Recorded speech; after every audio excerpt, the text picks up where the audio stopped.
Hey guys, welcome back to my channel. Today's video is going to be an orchid update for March. So we're getting to the middle of March now. Things are definitely warming up outside, definitely warming up in the greenhouse. It's a fun time of year.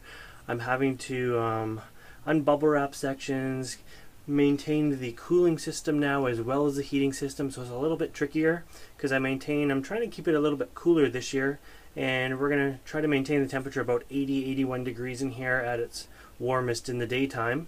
I have before you here a Collagenea cristata, it's called. It is a wonderful orchid. This one is getting pretty big, as you can see, and they bloom once a year about this time of year. Mine's actually a little bit of a late bloomer, but they have wonderful fragrant white flowers, very big too.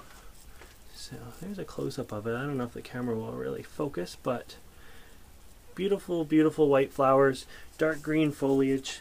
This is a plant that really likes to stay where it is. It sometimes takes a good 3, 4, 5 years to establish itself.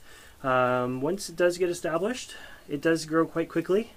It takes a distinct warm and wet season in the summertime where I water it almost every day, and then come wintertime it needs a cool, dry rest.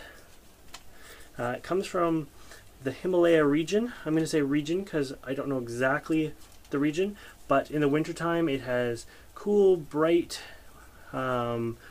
humid conditions. It doesn't necessarily go bone dry like a desert, but grows on mossy rocks and up the trunks of trees, and just gets its water from the dew in the morning.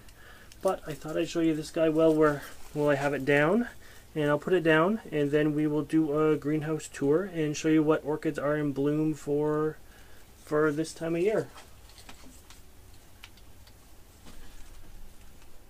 Okay, I'll set him down on the bench because that guy's really heavy actually, and I'll give you a close-up of the flowers now that we have the camera.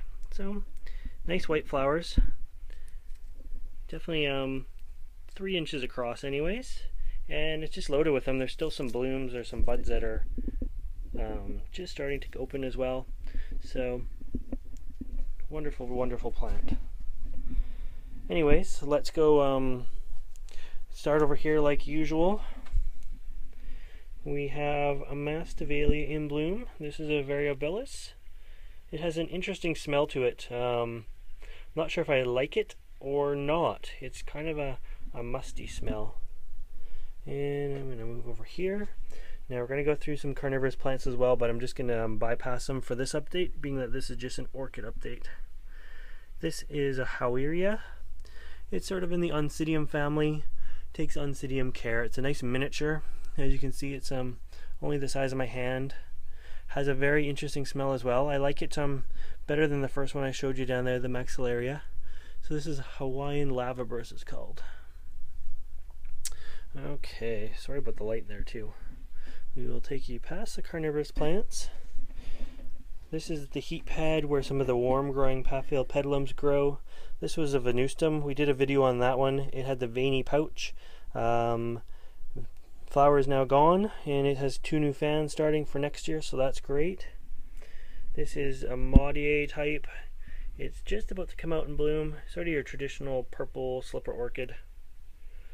This is one we got at the show. It is doing fabulous out here. I really, really like this one. It has a bit of a veiny pouch. There is the bubblegum, still going strong.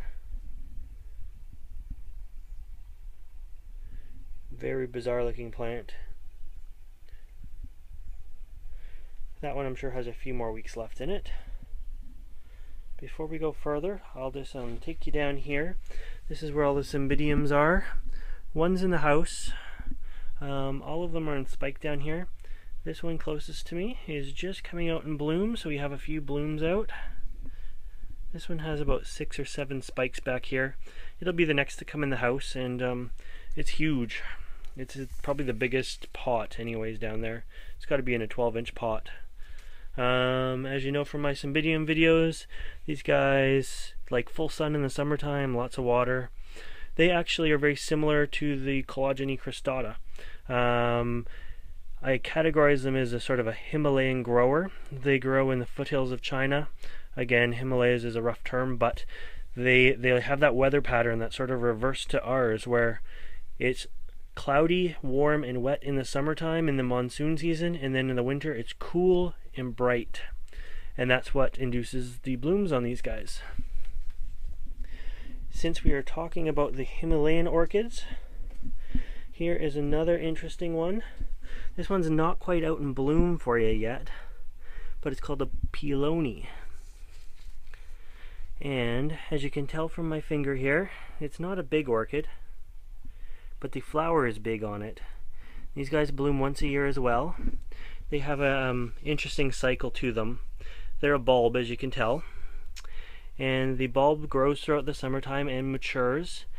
The leaves fall off for the winter time, and then the bulb starts with either a new leaf, like right here, or a flower, which will turn into a leaf and a bulb, and then that grows a new bulb, and the pseudobulb that was last year's bulb actually wrinkles and dies pretty much by the end of the year.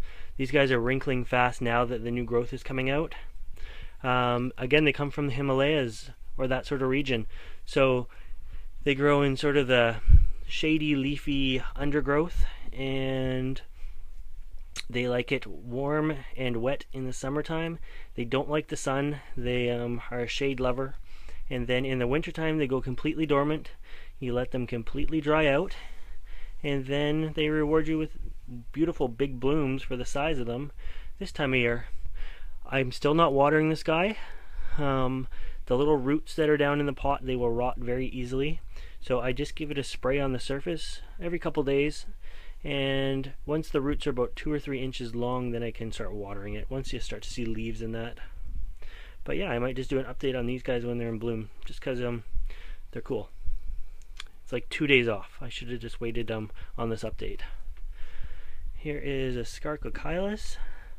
This is a rock orchid from Australia.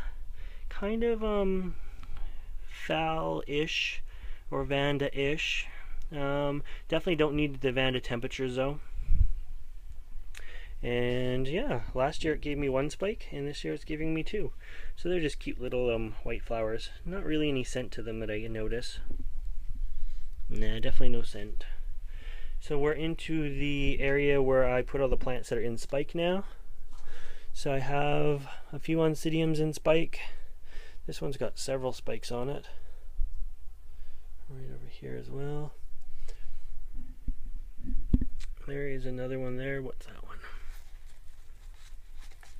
Oh, that is an epidendrum. This one is an awesome epidendrum. It smells amazing. It's a really, really robust grower too. Good root system. Now I can't get the tag back in. Oh well, I'll leave it there for now. I love that epidendrum. It is great. And now we get into the industrial stuff. Ignore that. Masdevallias and Draculas. I think I'm going to do a Masdevallia video soon on the care for Masdevallias and Dracula orchids. They're beautiful, underrated little orchids. They're not that hard to grow. Pinky yellow. Look at this guy here. Beautiful big yellowy orange color. Masdevallias like it cool and moist. It's easy on the heating bill. They like it shaded. Look at this guy. Look at all the flowers on this. And this is the only Masdevallia found that smells. This is called Masdevallia Snowbird. It is a primary hybrid, and it has 1 to 2 flowers per stalk. And the smell is so strong in the morning, like right now, you can smell it from across the greenhouse. I'm going in for a smell. It smells so good. But it has tons of flowers. It does really good for me every year. I love this plant. And the flowers last a long time. They're a little bit more, the petals point sort of backwards almost on them, as opposed to being big and open, but whatever. Very unique. Really like it. Here's a Dracula orchid. That is a Hirsuta, I think. That is a Hirasuta. Here's a Lotox. Lotox are cute little orchids. They're a warmer grower. And although their class is easy to grow, this guy took forever to get to blooming size for me. Forever. What is this guy here? Sorry, I'm out of focus. I'm trying to do too many things at once. Dracula orchid tangled in the Masdevallias. Ooh. Come here, you. There we go. This is a big one. So that is Hertzii. It does not hurt the eye at all, but that's got to be a 6-inch bloom on there. You can see a little sort of face in it. Dracula orchids are wonderful. They're pollinated by fungus gnats, so they actually, the scent of them is it's like a mushroom. They smell like a mushroom. What else do we got? A whole mess of Dracula orchids in there. And my newest one is down there on the bottom yet. It's still to be hung up. I got that at the orchid show. It's in bloom. Up here we have a whole bunch of mini Phals and a couple regular Phals. They're all in spike. Mini Phals all have kikis. They're wonderful at growing kikis. This Phal here, that is the one we repotted together that my neighbor gave me that was in the huge pot. It had a spike on it. I left it for a while, but I eventually cut it off. It just wasn't doing anything. Another Phal up there. Spanish moss. This I'm just using as a heat pad. This is just the lighting for the Draculas. I don't know if you noticed the numbers here. This actually, the numbers on these things represent the temperature that that section of the light is, with the ballast and everything like that. So it tells me in Fahrenheit what the temperature is in that sort of spot. So I know the ballast must be right here, and it's the warmest. It's quite warm to the touch, but then you move down here and it actually feels pretty cool to the touch. So I might as well get the use of the heat out of those ones as well. Alright, so not a carnivorous plant update. I'll turn off these lights, but we're going to skip those. They're doing quite well. Just to let you know. What do we got on this side? Cattleyas. This one is Don Herman Hawaii. It is actually this has got it as an epicat, but I think it's changed now. Cute little blooms. Here is a beautiful red Cattleyas. Just gorgeous. Cattleyas like sunnier conditions. Both of these are actually rescues, believe it or not. They like sunnier conditions and good light in the summertime. Well, good light all year long, really. They grow intermediate. They don't mind it a little bit cooler. They can stay a little bit warmer. All around, pretty easy to grow. Yeah, I have a habit of rescuing Cattleyas. This one I think was $5, and this one was free. So that was a good score for free. Some of the leaf damage was before I got it, but the newest growth is coming out nice. It had no roots when I got it either. This leaf is a little bit deformed. I don't know what happened there. Here is Nobile Dendrobium. So we got that guy blooming. Sorry about the backlighting. It's looking pretty good. 3 canes ended up blooming for me. So nice size blooms. They have quite a smell to them too. They're pink and yellow and white. Huge plant. Still not totally convinced that for the size of the plant that's worth it, but it's pretty.